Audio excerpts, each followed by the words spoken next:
साबिक वफाकी वज़ीर इत्तलात फवाद चौधरी ने अभी तक सोशल मीडिया के अकाउंट से PTI नहीं हटाया। समाजी राब्ते की वेबसाइट, ट्विटर और फेसबुक पर फवाद चौधरी की प्रोफाइल्स पर ताहाल पाकिस्तान तहरीक इंसाफ ही लिखा है। फेसबुक के पेज पर फवाद चौधरी की डिस्क्रिप्शन में वो खुद को PTI का तर्जुमान बता रहे हैं।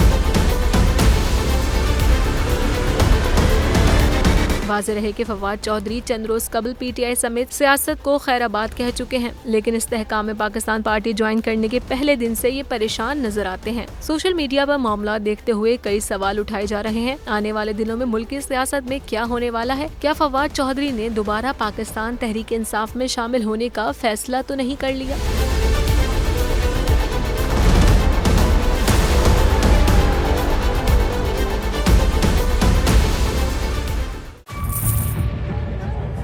बजट 2023-24 की सबसे बड़ी ट्रांसमिशन, बोल एक मर्तबा फिर सबसे आगे।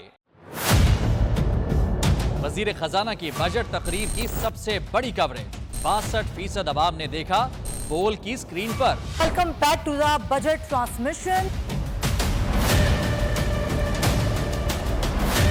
सबसे बड़े पैनलिस्ट और रिपोर्टर्स की बड़ी टीम ने बजट के लम्हे लम्हे की अपडेट से किया बाखबर अपनी आवाम को। गुजरात रजाक में यूं कह रहा हूं कि एक तरफ ये ख्वाहिश है कि लोगों को रिलीफ दी जाए, क्योंकि इलेक्शन सिर पर है, तो कोई ऐसा बजट दे जो पॉपुलिस्ट हो। क्योंकि बोल रखता है खबर के हर पहलू पर नजर, बोल है सबसे आगे सबसे पहले। सब्सक्राइब करें और बेल दबाएं ताकि कोई खबर रह न जाए।